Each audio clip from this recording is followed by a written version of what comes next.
네가 32살에 결혼식을 올리고 신혼 첫날 밤을 맞이했을 때 남편이 별다른 이유 없이 침대를 함께 쓰지 않겠다고 말하면 어떤 기분일까?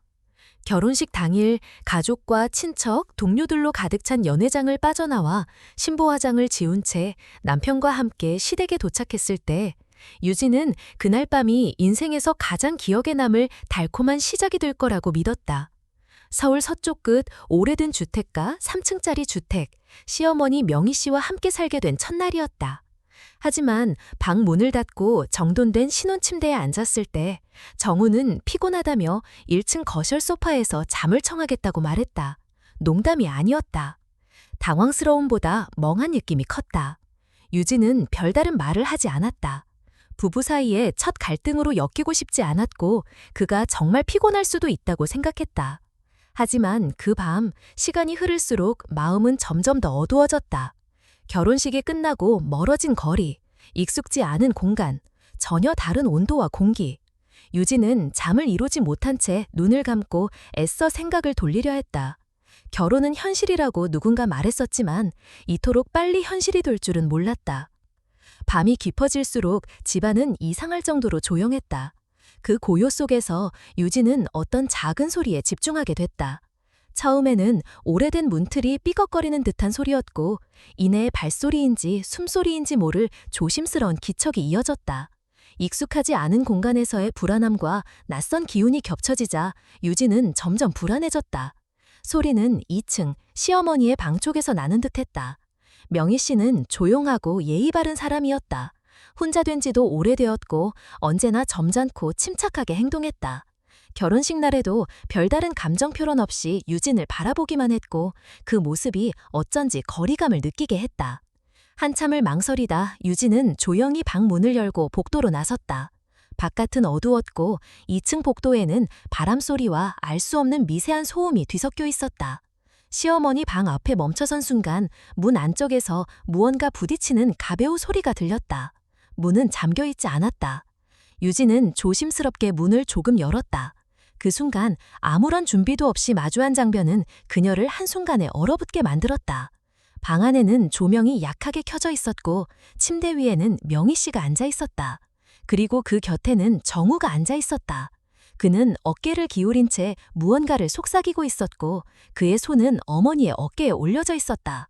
명희 씨는 아무 말 없이 바닥을 내려다보고 있었고 표정은 무표정했다. 너무 조용한 장면이었고 너무 익숙한 두 사람이 너무 낯선 방식으로 마주 앉아 있었다. 유진은 본능적으로 뒤로 물러섰고 그때 문이 살짝 흔들리며 작은 소리가 났다. 정우가 고개를 돌렸다. 눈이 마주친 찰나의 순간 그는 아무런 감정 없이 유진을 바라보았다. 그 눈빛에는 놀람도 당황도 미안함도 없었다. 그저 무표정, 낯선 남자처럼. 유진은 그대로 방으로 돌아왔다. 심장은 뛰었지만 머릿속은 하얗다. 문을 닫고 바닥에 주저앉은 그녀는 스스로 숨을 죽이며 입을 틀어막았다. 그 어떤 말도 떠오르지 않았다. 한동안 아무런 생각이 나지 않았다. 도대체 그들은 무슨 사이인가? 왜 정우는 신혼 첫날 밤에 어머니 방에 있는가? 단순한 위로인가? 무슨 가족적인 대화인가? 아니면 유진은 계속해서 상상을 멈출 수 없었다. 그녀는 그저 결혼을 통해 새로운 가족을 만들어가려 했던 평범한 여자였다. 하지만 지금 이 집은 더 이상 평범하지 않았다. 그날 밤 그녀는 끝내 잠들지 못했다. 새벽이 지나고 아침 햇살이 들기까지 눈을 감지도 않았다. 머릿속은 비어있는 듯했지만 동시에 너무나 많은 질문들이 소용돌이치고 있었다. 아침 식탁에 마주 앉은 셋은 아무 일도 없었던 듯한 표정으로 앉아 있었다. 정우는 머리를 단정히 정리하고 셔츠를 차려입었고 명희 씨는 평소처럼 조용히 차를 따르고 있었다. 아무도 말을 꺼내지 않았다. 유진은 두 사람의 눈빛과 몸짓을 계속 살폈지만 그 어떤 흔적도 찾을 수 없었다. 아무 일도 없었다는 듯 아니면 아무 일도 아니었던 듯. 결혼한 지 하루 만에 유진은 자신이 그 집에서 가장 불필요한 존재가 된 것만 같았다. 그날 오후 정우는 회사로 출근했고 명희 씨는 편히 쉬라는 말만 남긴 채 방으로 들어갔다. 유진은 거실에서 홀로 앉아 있었다. 시간이 흐를수록 지난밤의 장면이 머릿속에서 더 또렷해졌다. 기억은 지워지지 않았고 의심은 거치지 않았다. 결혼이 이렇게 시작될 줄은 정말 상상도 하지 못했다. 그녀는 단순히 지켜보기만 할 수 없다는 것을 어렴풋이 느끼기 시작했다. 그리고 그 감정은 아주 조용하지만 강하게 그녀의 마음속에 자리를 잡기 시작했다. 그날 오후 명희 씨가 낮잠을 자는 시간에 유진은 조심스럽게 2층 방에 들어갔다. 문을 조용히 닫고 주위를 둘러보다가 화장대 서랍을 열었다. 거기엔 손톱깎이, 재봉틀실, 스카프 몇 장이 무질서하게 놓여 있었다. 아무것도 찾을 수 없을 것 같던 순간 침대 아래에 낮게 놓인 작은 서랍 하나가 눈에 들어왔다. 무심코 열어본 서랍 안에는 붉은 벨벳 소재의 손수건 하나가 접혀 있었다. 유진은 손수건을 펼치는 순간 멈칫했다. 오른쪽 모서리에 분명히 자신이 직접 수놓은 이름 이니셜이 남아있었다. 그 손수건은 결혼 전 정우 생일에 맞춰 유진이 한 땀 한 땀 정성껏 만든 선물이었다. 그가 아끼는 걸 알고 있었기에 꼭 자기 책상 서랍에 보관할 거라 믿고 있었는데 그게 왜 시어머니 방 서랍에 들어있었을까? 순간 가슴이 조여왔다. 단순히 정우가 실수로 두고 갔을 수도 있었다. 아니면 명희 씨가 잘못 가져간 걸 수도. 하지만 그렇게 생각하려 해도 손수건이 서랍 깊숙이 접힌 채 넣어져 있는 모습은 설명되지 않았다.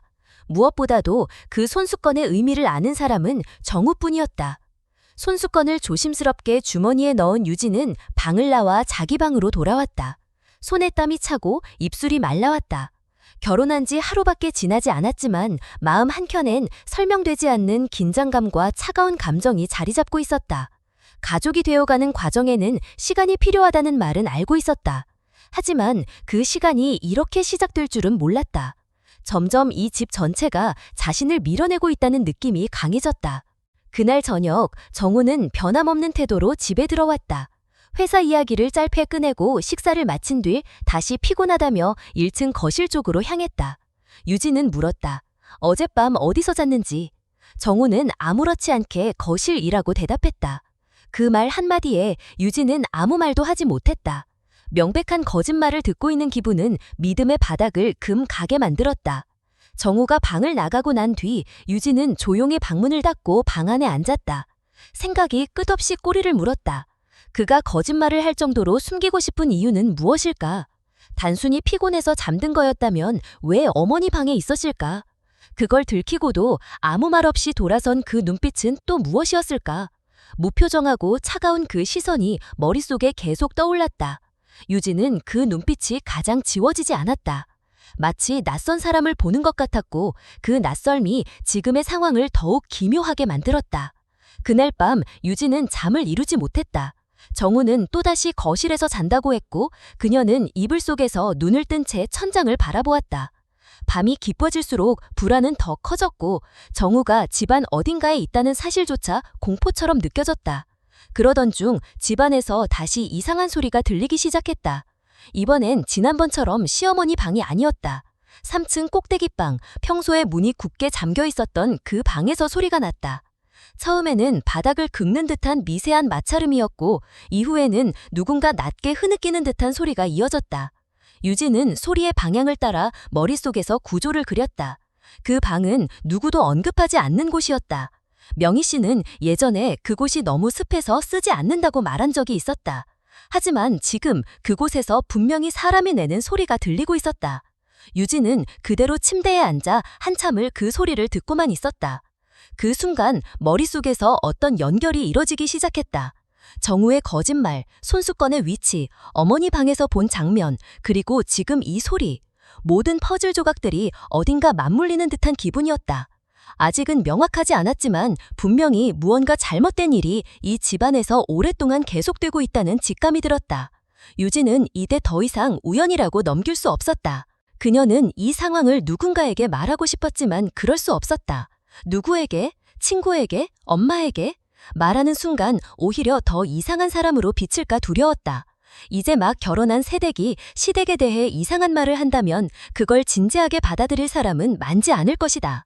그렇다고 무시하고 살기엔 그 밤의 소리와 정우의 눈빛은 너무나 생생했다. 유진은 마음속에서 결심을 굳혔다. 더 이상 가만히 있지 않기로. 적어도 그 방 안에 무엇이 있는지 확인해야 한다는 생각이 들었다. 자신이 느낀 불안과 의심이 단순한 오해일 수 있다는 가능성도 있지만 만약 사실이라면 그건 누군가의 삶을 뒤흔드는 일이 될 수도 있었다. 그녀는 처음으로 이 결혼 생활에서 자신이 해야 할 선택을 마주하게 되었다. 결혼은 현실이라고들 말한다. 유진은 그날 밤 그 말의 진정 의미를 처음으로 이해했다. 그리고 그 현실은 지금 아주 조용히 그녀의 일상을 비틀고 있었다. 다음 날 아침, 정우는 아무 일도 없었던 듯 셔츠를 단정히 입고 출근했다. 명희 씨 역시 평소처럼 조용히 식탁에 앉아 찻잔을 들고 있었다. 유진은 어색한 분위기를 느끼면서도 아무 말도 꺼내지 않았다. 그들은 너무 평온해 보였다. 마치 전날 밤 아무 일도 없었던 것처럼. 그 평온함이 오히려 더욱 소름 끼쳤다. 식사를 마치고 두 사람이 각자의 자리로 돌아가자 유진은 홀로 남겨졌다. 그 침묵 속에서 전날 밤 들었던 3층의 흐느낌은 더욱 또렷하게 되살아났다. 오후가 되자 유진은 다시 마음을 다잡고 조용히 3층으로 향했다. 문은 여전히 잠겨 있었다. 복도를 지나가며 일부러 발자국 소리를 죽였고 계단을 오르며 귀를 기울였다. 위쪽에서는 아무런 소리도 들리지 않았다. 그저 정적만이 흐르고 있었다. 하지만 그 정적이 오히려 더 불안감을 불러일으켰다. 문 앞에 다가가 조심스럽게 손잡이를 돌렸지만 역시 열리지 않았다. 그 순간 아래층에서 발소리가 들려왔다. 유진은 반사적으로 복도의 어두운 모서리에 몸을 숨겼다. 잠시 후 익숙한 실루엣이 계단을 올라왔다. 정우였다. 그는 천천히 계단을 올라와 3층 문 앞에 멈췄다. 주위를 둘러보는 기색 없이 바지 주머니에서 열쇠를 꺼냈고 열쇠를 고르더니 조용히 문을 열었다. 불을 켜지 않은 채 안으로 들어갔고 문은 천천히 닫혔다. 유진은 숨을 멈추었다. 이건 더 이상 상상이 아니었다. 지금 이 순간 남편은 분명히 무언가를 숨기고 있었다. 그리고 그 안에는 누군가가 있다는 확신이 생겼다. 유진은 서둘러 자기 방으로 돌아왔다. 그 장면이 머릿속에서 반복 재생되며 손끝까지 차가워졌다. 무엇을 해야 할지 감이 잡히지 않았다. 당장 그 문을 열고 확인하고 싶었지만 정우가 있을 때는 불가능했다. 무턱대고 따지거나 물어보는 건 무의미했다. 그는 분명 또 거짓말을 할 것이다. 명확한 증거 없이 움직이는 건 위험했다. 그녀는 자신이 누구에게도 믿음받지 못할 상황에 놓여 있음을 알고 있었다. 그날 밤 유진은 일부러 늦게까지 잠들지 않았다. 정우가 방에 들어오지 않자 그녀는 문을 살짝 열고 복도를 내다봤다. 계단 쪽에서 작은 발소리가 들려왔다. 정우는 또다시 조용히 계단을 올라 3층으로 향했다. 그는 익숙한 동작으로 문을 열고 안으로 들어갔고 문은 다시 조용히 닫혔다. 유진은 그제야 방문을 닫고 이불 속으로 들어갔다. 잠이 오지 않았다. 이제는 확신이 생겼다. 그 방에는 누군가가 있고 정우는 매일 밤 그곳에 들어가고 있었다. 다음 날 유진은 정우가 출근한 후 그가 열쇠를 어디에 보관하는지 알아보기로 마음먹었다. 평소 그의 방에는 거의 들어가지 않았지만 지금은 예외였다. 정우의 서랍을 하나하나 뒤지며 조심스럽게 살펴보다가 옷장 아래 깊숙한 서랍 안쪽에서 벨벳 재질의 작은 상자를 발견했다. 상자를 열자 안에는 열쇠 꾸러미라 있었다. 그녀는 한숨을 삼켰다. 이게 마지막 기회일 수도 있었다. 열쇠 꾸러미를 조심스럽게 챙긴 그녀는 조용히 3층으로 올라갔다. 열쇠를 하나씩 시험해보며 돌렸고 마침내 문이 열렸다. 안에서는 아무런 소리도 들리지 않았다. 조심스럽게 문을 열고 들어서자 서늘한 공기와 함께 오래된 약품 냄새가 밀려왔다. 공간은 작고 음침했으며 한쪽 구석에 침대가 놓여 있었다. 침대 위에는 깡마르고 창백한 얼굴의 여성이 누워 있었다. 그녀는 눈을 뜨고 있었지만 아무런 초점도 없었고 입은 바싹 말라 있었다.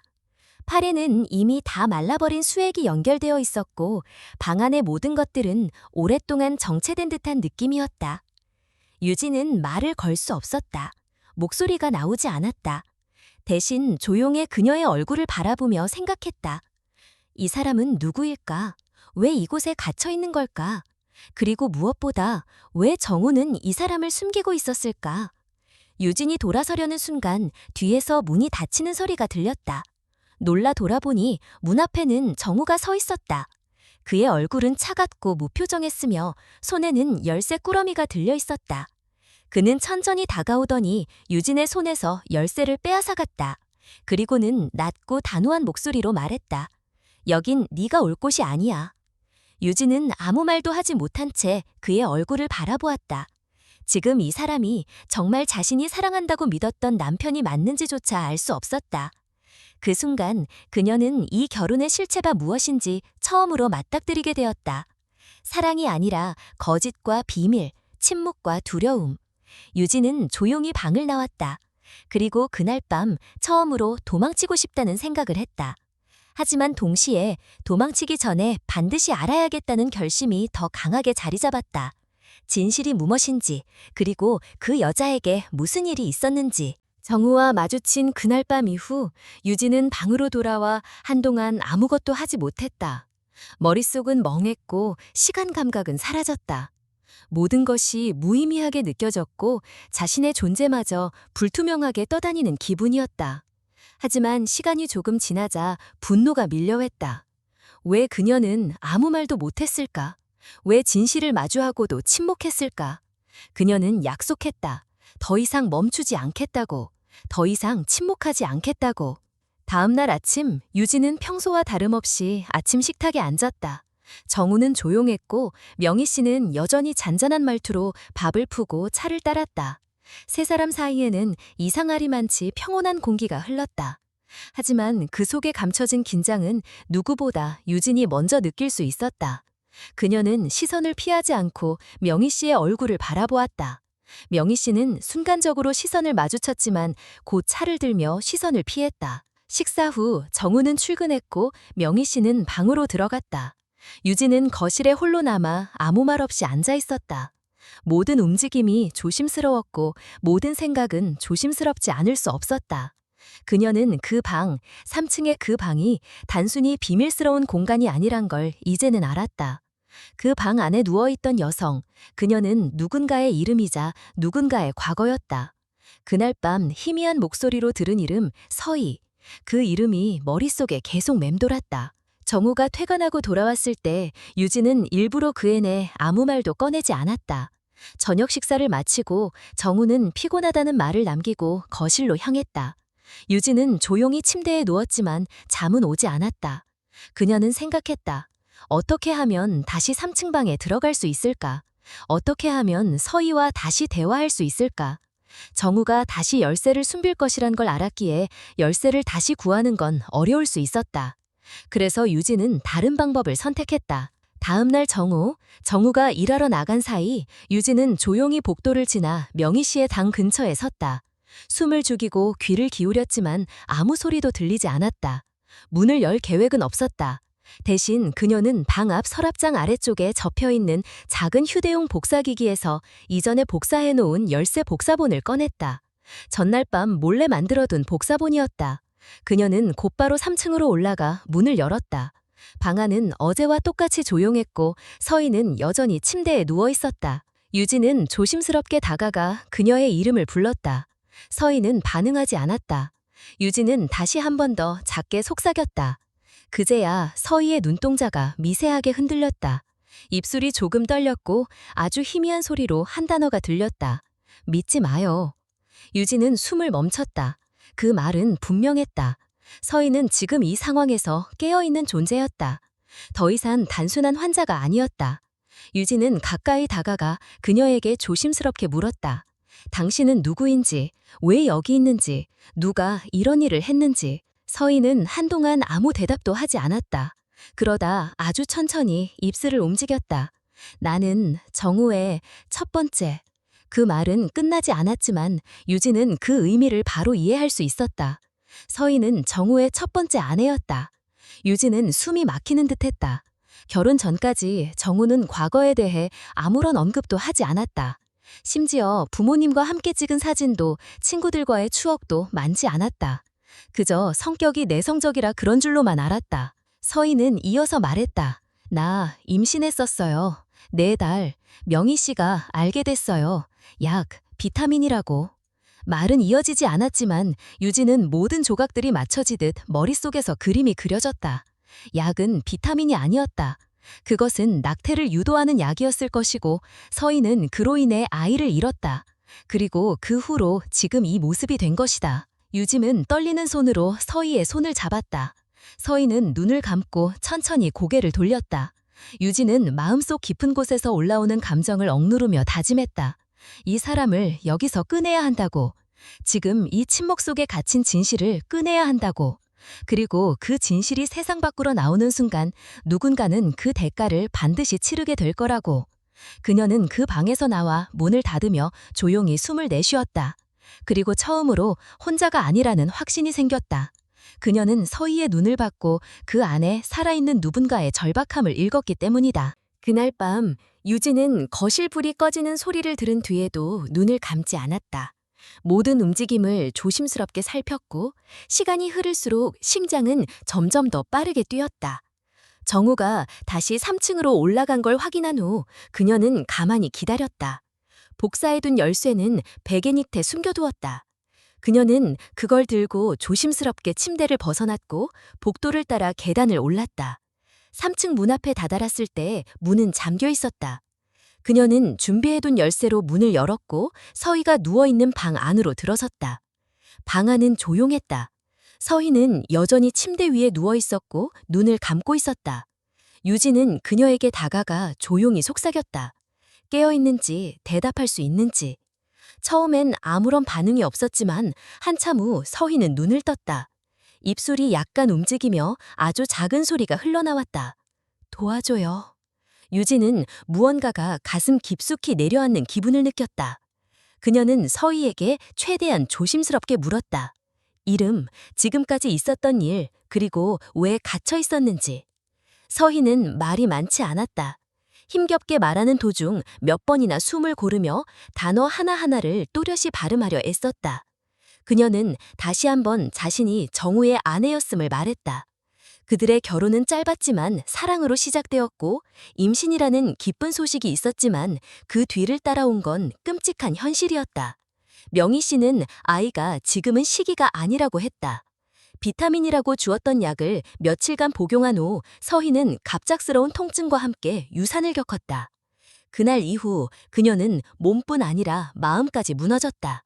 정우는 처음에는 혼란스러워했지만 곧 어머니의 말에 따르기 시작했다. 병원에 데려가다는 말은 단 한 번도 없었다. 대신 그녀는 하루하루 조용히 약을 받았고 서서히 말수가 줄어들었고 기억이 흐려졌다. 몸은 여전히 살아있었지만 정신은 마치 누군가에게서 천천히 도둑맞고 있었다. 유진은 숨을 삼켰다. 그녀는 이 모든 이야기를 받아들이기엔 아직 준비되지 않았지만 더는 외면할 수도 없었다. 서희는 한 번 더 힘겹게 속삭였다. 내가 그날 들었어요. 명희 씨가 정우에게 이 일은 평생 아무에게도 말하지 말라고. 그 말을 들은 순간 유진은 확신했다. 이건 단순한 가족의 비극이 아니라 의도적인 감금이었다. 서희는 단지 정신적으로 불안정했던 게 아니었다. 그녀는 의식적으로 진실을 알고 있었고 그것 때문에 침묵당한 것이었다. 유진은 더 이상 망설일 이유가 없었다. 그녀는 서희의 손을 꾹 잡고 말했다. 내일 병원에 데려가겠다고. 지금은 조용히 기다리자고. 하지만 그 순간 갑작스럽게 방 안의 불빛이 흔들렸다. 그리고 휴대폰 화면이 꺼졌다. 다시 켜보려 했지만 작동하지 않았다. 동시에 복도에서 발소리가 들렸다. 문 손잡이가 움직였고 문이 잠겼다. 유진은 뛰어가 문을 열려 했지만 이미 밖에서 잠긴 상태였다. 누군가가 그녀가 들어온 걸 알아챘고 일부러 문을 잠근 것이 분명했다. 공포가 온몸을 휘감았다. 그녀는 안으로 돌아와 침대 옆에 주저앉았다. 서희는 눈을 감은 채 가늘게 숨을 쉬고 있었고 유진은 그녀가 다시 의식을 잃지 않을까 두려웠다. 그녀는 마음속으로 단 하나만을 바랐다. 이 상황에서 벗어날 기회가 다시 한 번만 주어지기를. 시간이 얼마가 흘렀는지 알 수 없었다.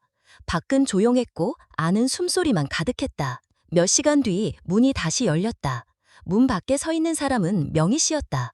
그녀는 아무 말 없이 들어와 서희를 바라보았고 유진에게 차분한 목소리로 말했다. 이 아이는 여기에 있는 게 가장 안전해요. 유진은 분노를 억누르며 반문했다. 왜 그렇게까지 해야 했냐고. 왜 진실을 숨기고 사람을 이렇게 만들었냐고. 명희 씨는 한참을 침묵하다가 말했다. 얘가 우리 집을 망치려 했어요. 다 무너뜨리려 했다고요. 유진은 말문이 막혔다. 그녀는 이제 모든 퍼즐이 맞춰졌음을 느꼈다. 명희 씨는 서희를 위험한 사람으로 여겼고 그녀가 무언가를 외부에 말하는 것을 두려워했다. 그래서 그녀를 묶어두고 입을 막고 약으로 침묵하게 만들었다. 정우는 어머니에게서 벗어나지 못했고 그 죄책감을 외면한 채 새 삶을 시작했다. 하지만 유진은 더 이상 침묵할 수 없었다. 그녀는 서희를 가만히 내려다보며 결심했다. 이 집에서 반드시 서희를 데리고 나가겠다고. 그리고 이 이야기를 반드시 세상에 알리겠다고. 아무리 무섭고 복잡해도 더는 뒤돌아보지 않겠다고. 유진은 문이 다시 잠긴 그날 밤 이후 한숨도 자지 못한 채 밤을 꼬박 새웠다. 머릿속은 뒤엉킨 생각으로 가득했고 마음속은 불안과 분노가 교차했다. 그녀는 더 이상 이 집에서 우연을 기대할 수 없음을 알고 있었다. 정우도 명희 씨도 결코 스스로 진실을 털어놓지 않을 것이었다. 그녀가 움직이지 않으면 아무것도 바뀌지 않을 것이었다. 아침이 되자 유진은 일부러 아픈 척을 했다. 머리가 아프다며 식사도 하지 않았고 방에서 나오지도 않았다. 명희 씨는 당황한 기색을 감추지 못했고 유진의 이마에 손을 대려다 말고 조용히 물었다. 병원에 가겠냐고? 유진은 고개를 저었다. 병원이 아니라 혼자만의 시간이 필요하다고 했다. 명희 씨는 이상하다는 듯 잠시 바라보더니 말없이 방을 나갔다. 그날 오후 정우가 외출하자 유진은 침대 밑에 숨겨둔 작은 쪽지를 꺼냈다. 며칠 전 친구에게 전화를 걸었을 때 적어두었던 비상 연락 메모였다. 그 안엔 친구의 번호와 짧은 문장이 적혀 있었다. 만약 3일 안에 연락 없으면 경찰에 신고해줘. 그녀는 그 쪽지를 작은 비닐에 넣어 접은 후 다시 3층 방의 침대 아래에 밀어넣었다. 서희가 만약 다시 의식을 잃더라도 누군가 발견할 수 있도록. 그리고 밤이 되자 유진은 일부러 늦게까지 불을 끈 채 누워 있었다. 정우가 다시 3층으로 올라간 뒤 유진은 조용히 문을 열고 뒤따랐다. 복사해둔 열쇠는 여전히 그녀의 손안에 있었다. 서희는 그날 밤도 침대에 누워 있었지만 눈을 떴다. 유진은 낮은 목소리로 속삭였다. 이제 곧 끝나요. 서희는 아주 천천히 고개를 끄덕였다.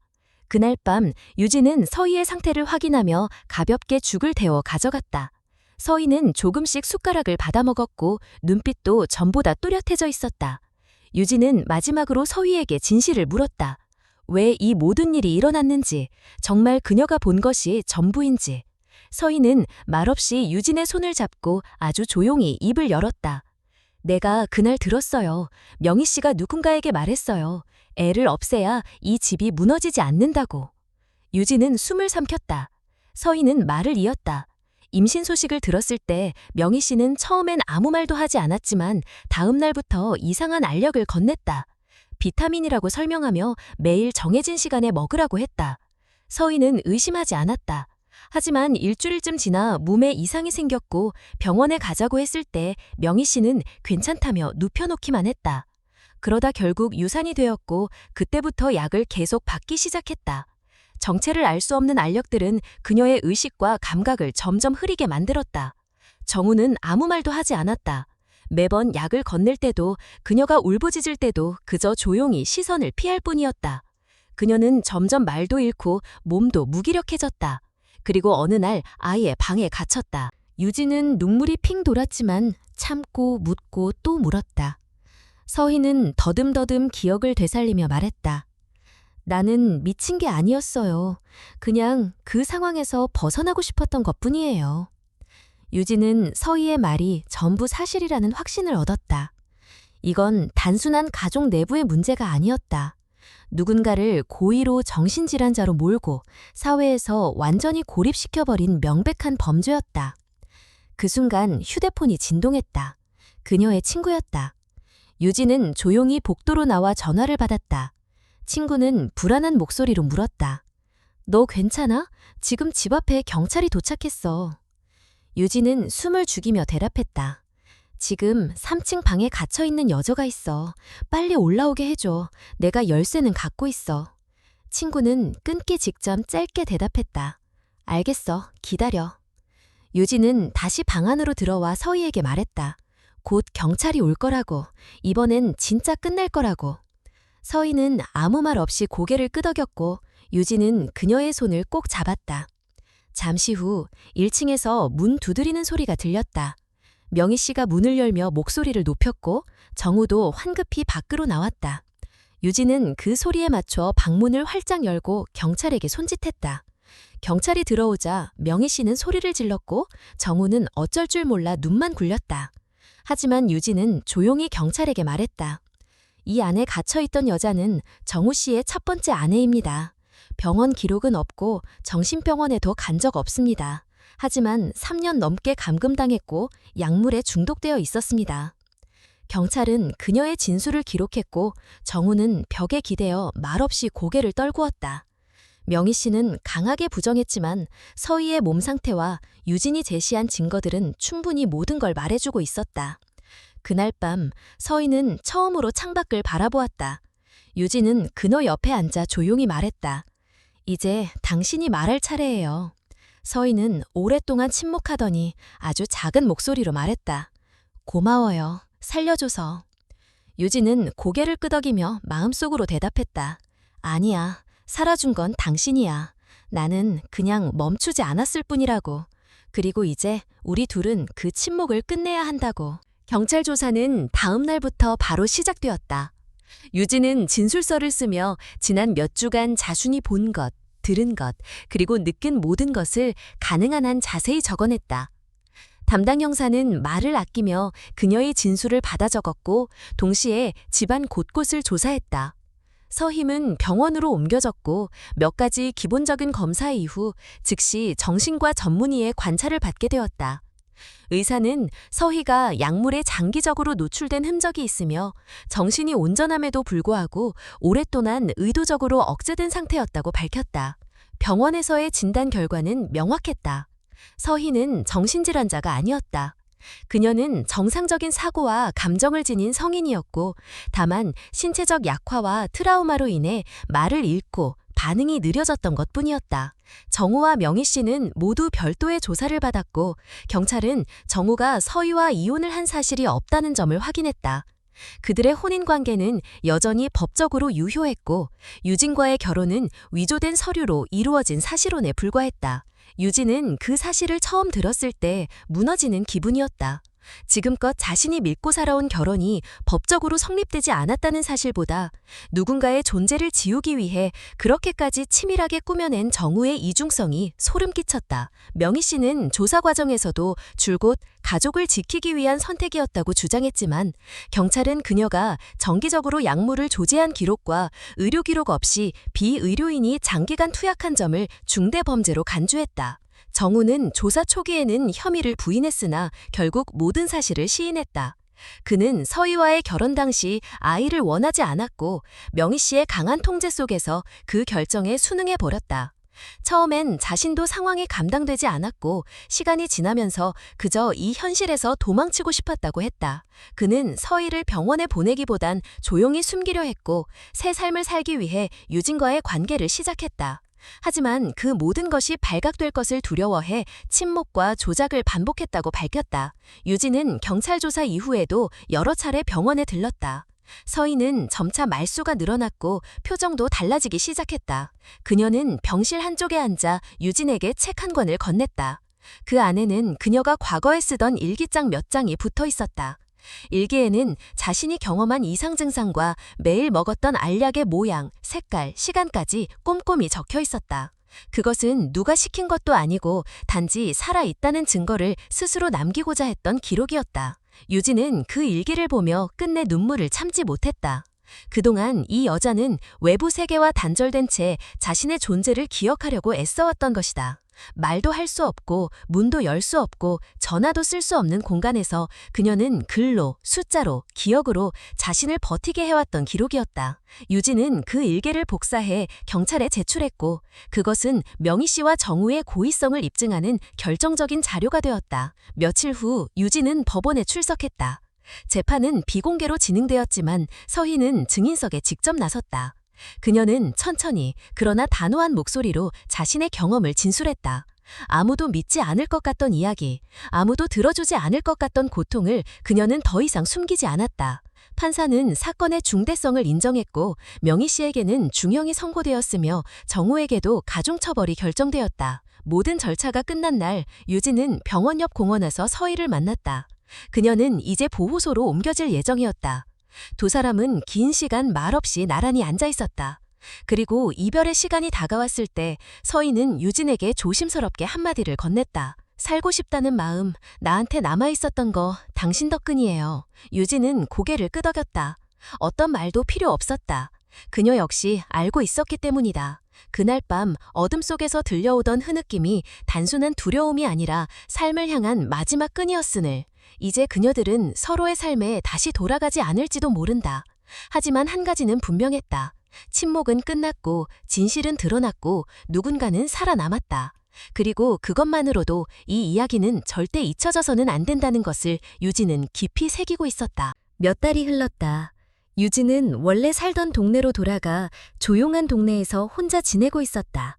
정우와의 관계는 법적으로 무효 처리되었고 혼인신고가 허위였다는 판결문은 여전히 그녀의 서랍 속에 있었다.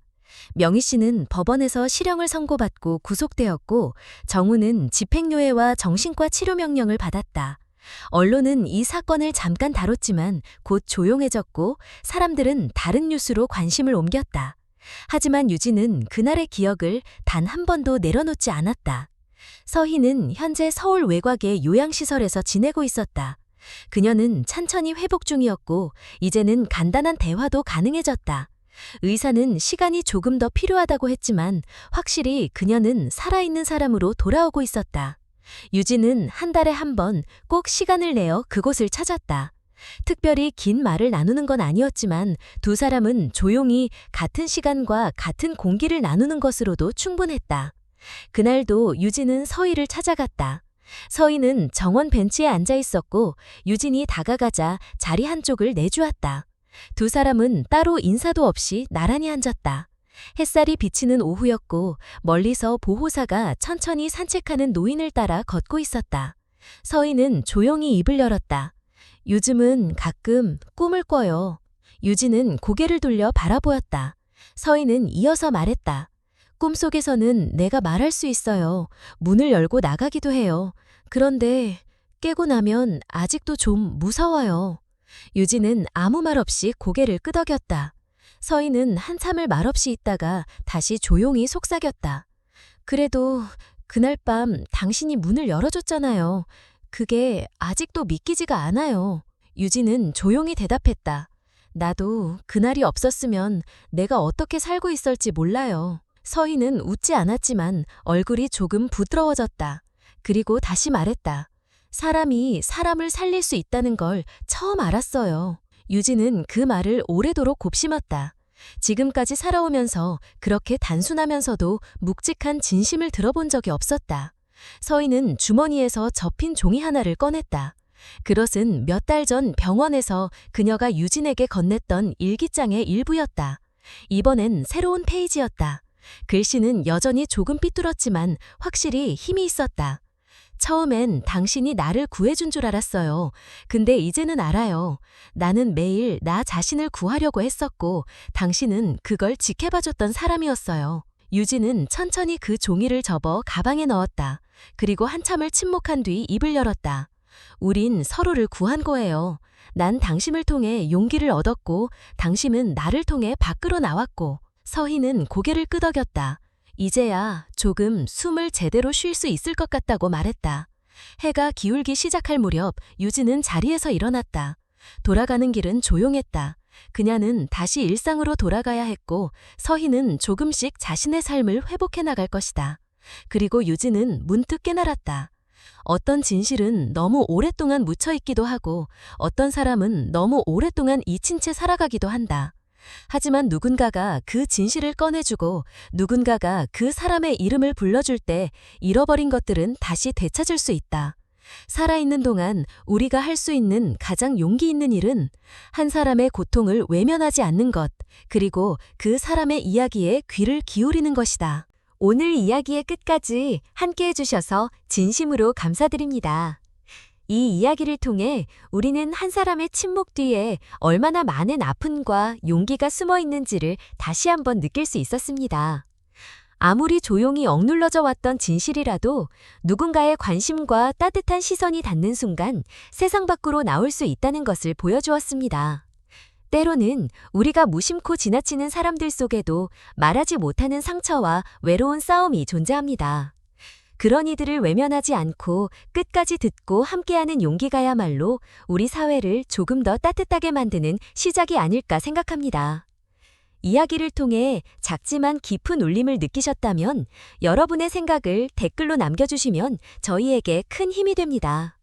좋아요를 눌러주시고 앞으로도 이런 이야기를 계속 들으시고 싶으시다면 채널을 꼭 구독해주세요. 여러분 한 분 한 분의 관심과 참여가 저희에게는 큰 응원이 됩니다. 다시 한번 끝까지 함께 해주셔서 고개 숙여 감사드립니다. 다음 이야기에서 다시 뵙겠습니다. 늘 건강하시고 따뜻한 하루 보내시길 바랍니다.